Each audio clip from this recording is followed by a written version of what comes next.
Shayudo, you said you heard the news, but it doesn't mean Microsoft won the console war. All right, let me throw something up for you guys here. I was looking at this last night. Phil Spencer. This is where Microsoft wins the console war. Are you ready? Here it is. Xbox All Access. So on that interview that you saw just now with Phil, he said because of they asked him, so how about the coronavirus? He said because of the coronavirus and everything, we're gonna do this. People can just get an Xbox for $34.99 a month with Game Pass Ultimate with 100+ games plus EA library. If you want the Xbox Series X or if you want the Xbox Series S, and you can go to Best Buy, Walmart, or Target right now, and you can start the whole process. You can register when it's available, or I don't even know if I think you walk into the stores. You see that? This is where Xbox wins the console war, because now people don't have to shell hundreds of dollars to buy 100 games. I did the math. You're gonna pay Xbox only about $300 if you get the Xbox Series S. You pay him $300. Sorry, you pay him about $5.99. Sorry. So you're $2.99 for your Xbox plus $1, and then your Game Pass Ultimate, which will have over 100 games on there. Console war won. Now, Sony may still sell a whole bunch of units, but guess who is going to be sitting with Xboxes? People that don't have that PlayStation money. I cringe to have anybody say, "Oh, go get an Xbox One X for $24.99 a month." I would rather you maybe just purchase your console. But because of everything that's happened in the world, some people financially are not going to be in a place where they're stuck from playing brand new third-party games. Think about other games that are also coming on the console. You know, Ubisoft will have a bunch of their games. Now, another thing I fear, Cha, and I say I fear, look at what games they're advertising, right? So these are EA games. They're coming to Game Pass. This is, I think, Forza or Need for Speed. I can't remember. This is Minecraft. Look at this picture here. And look at this picture here. Are they trying to tell us that these games are going to be on Xbox Game Pass day one? I don't know if they are. They haven't confirmed anything. But why did they use those brands? Why did they use them? So, from what I'm seeing anyways, if I'll buy a console day one right now, if I didn't have a PC, I would be going for an Xbox, definitely.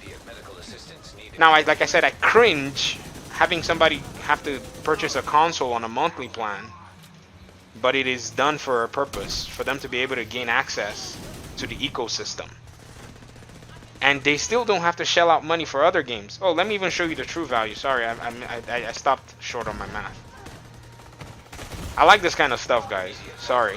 This is where my nerd geeky self comes out. So, your Xbox is $500, $336, right? How many games can you buy for $336 on release? If games still remain at the price of $60, which we're talking about them going 5 games. 5 games.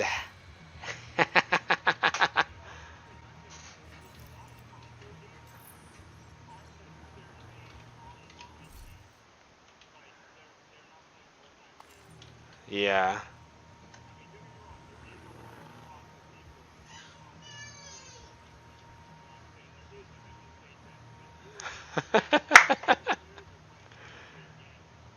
Yeah.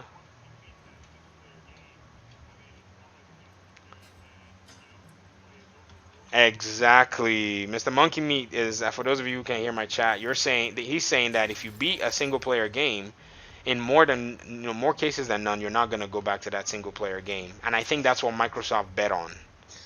My Steam library is full of games that I'm probably never going to play. I don't have the time. I mean, you know, streaming Division is something that it took a year. I upgraded my internet to stream last year, and I didn't start streaming till like a few weeks ago, because I just didn't have the time. I had to literally tweak my life to be able to do this. 300 games on Steam. Oh, yep. That's what happens when you stand in front of an exploding guy. Darius already said, give me he's in the zone. E-Trade for Life said I'm with you. I'm like, yeah, the value is ridiculous, man. It's almost terrible. I mean, it's such good value. It will be maddening for Sony to just sit down and think about how much Microsoft has done them in with this kind of. And this is Microsoft flexing their muscle. This is Microsoft knows they will operate this venture at a loss. If somebody signs up for the thing and how about if somebody signs up for the Xbox and runs away? And says, oh, I have an Xbox now. Well, they probably can lock the Xbox, where you have no access if you connect to the internet. Maybe, but think about that. So if you lock the MAC address, sure, the person doesn't have access, but it's still a loss because that's a console that you're not going to get your money for. Microsoft understands this and they still went ahead to do it. It's a huge risk. It's terrible, but still, they're like, screw it. We're going to mess with Sony. We might as well mess with them full gung-ho. It's funny, though. I'm sorry. I'm looking at my PS4 Pro going, I might have to buy an Xbox this generation and wait till you guys are offering maybe the PS5 Pro. We're coming. Oh, someone's getting up, so we have 4. We have 3 up. Virgo. It's tied to the credit line or credit card, right? Yeah, people can cancel their credit cards. People can be notorious. It's a huge risk. But still, though, that $24.99 a month or $34.99 a month. I mean, many people aren't even gonna see it. It's a small fraction on their income compared to if they went to go shell out the.